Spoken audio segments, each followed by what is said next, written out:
মূলত রাজনৈতিক সদিচ্ছার উপর নির্ভর করবে, রাজনৈতিক ঐক্যমতের উপরে নির্ভর করবে। এবং আমরা যদি সেই ঐক্যমতে পৌঁছাতে পারি তাহলে আসলে আকাঙ্ক্ষিত সময়ের মধ্যেই গণপরিষদ এবং জাতীয় সংসদ আমরা একসাথে বলতেছি সেটি করা সম্ভব। তবে যে কোনো নির্বাচনেও যাওয়ার আগে আমরা বারবার বলছি আমরা দৃশ্যমান বিচার কার্যক্রম এবং সংস্কারের যে জুলাই সনদ সেটার আসলে বাস্তবায়ন আমরা দেখতে চাই। আমাদের তারপরেই নির্বাচনের দিকে এগোতে হবে। আমরা কিন্তু নির্বাচনের যে সময়ের থেকেও আমরা প্রেক্ষাপটটার দিকে গুরুত্ব দিচ্ছি। কোন প্রেক্ষাপটে একটা নির্বাচন আমরা আসলে নির্বাচনের দিকে যেতে পারি এই গণঅভ্যুত্থানের পরে।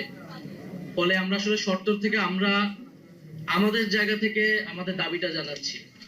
এবং জুলাই ঘোষণাপত্র এবং জুলাই সনদ কিন্তু আলাদা জিনিস। জুলাই ঘোষণাপত্র যেটার দাবি আরো অনেক আগে উঠেছিল ছাত্রদের পক্ষ থেকে, এবং জুলাই সনদ যেটা প্রধান উপদেষ্টা নিজে ডিক্লেয়ার করেছেন যে সংস্কারের ঐক্যমতের ভিত্তিতে একটা চার্টার তৈরি হবে, যে বাংলাদেশের রূপরেখাটা কিরকম হবে, কি কি সংস্কার আমরা এই সময়ে করব, কি কি সংস্কার ভবিষ্যতে করব, কি কি সংস্কারের ধারাবাহিকতা থাকবে। রাজনৈতিক দলগুলোর সেই কমিটমেন্ট জনগণের কাছে দিতে হবে যে আমরা কি কি সংস্কার করব। তো সেটাকে আমরা বলছি জুলাই সনদ। তো সময়ের থেকে আমি আমার ইন্টারভিউতে বলেছি প্রেক্ষাপটটা গুরুত্বপূর্ণ। এই গণঅভ্যুত্থানের পরে গণঅভ্যুত্থানে মানুষ যে পরিবর্তনের আকাঙ্ক্ষা থেকে এসেছিল, ন্যায় বিচারের আকাঙ্ক্ষা থেকে এসেছিল, সেই দুইটা জায়গা তো মানুষকে দিতে হবে, পূরণ করতে হবে।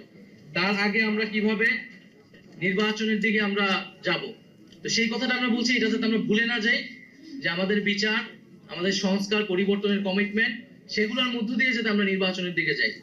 এবং এটি আমার মনে হয় যে আমরা খুব স্পষ্টভাবেই বলেছি। দ্বিতীয়ত হচ্ছে এখানে যে আর্থিক জায়গা নিয়ে কথা বলা হচ্ছে। আমরা বাংলাদেশে রাজনৈতিক সংস্কৃতিতে আমরা চাই এই পরিবর্তনটা আসুক, যে কারা আর্থিকভাবে সহায়তা করা হচ্ছে, কোন খাতে সেটা ব্যয় হচ্ছে, এই সংস্কৃতিটা রাজনৈতিক দলগুলোর মধ্যে আসুক, এই সংস্কারটাও আসুক রাজনৈতিক দলগুলোর ভিতরে। আমাদের জায়গা থেকে আমরা এটা দাবি করছি। এককভাবে এই সংস্কৃতি কিন্তু আমাদের পক্ষে দেওয়া করা সম্ভব না। আমাদেরকে কারা সহযোগিতা করতেছে আর্থিকভাবে, আমরা যদি তাদের নাম প্রকাশ করি, তারা যে কোনো ধরনের ক্ষতির শিকার হবে না সেই নিশ্চয়তা সরকার থেকে দিতে হবে। আসলে সেই কালচার তো আসলে বাংলাদেশে এখনো তৈরি করা যায় না, কিন্তু আমরা চাই সেই কালচারটা হোক এবং সকল রাজনৈতিক দলই সেই সংস্কৃতি গ্রহণ করুক। দ্রব্যমূল্য নিয়ে এখানে আমার মনে হয় যে আমার সাথে যারা আছেন তারা এর আগেও থেকে নাগরিক কমিটি, বৈষম্যবিরোধী আন্দোলনের জায়গা থেকে বারবার বলেছেন, এবং গতকাল আমরা ইফতার প্রোগ্রামে বলেছি দ্রব্যমূল্য, তেলের দাম এবং ঈদের বাজার যাতে নিয়ন্ত্রণে থাকে। আমরা যেসব অলিগার্ক ছিল বাংলাদেশে, যারা দুর্নীতিবাজ, লুটেরা, ব্যবসায়িক শ্রেণী ছিল, আমরা কখনোই তাদেরকে সমর্থন করি না, করব না।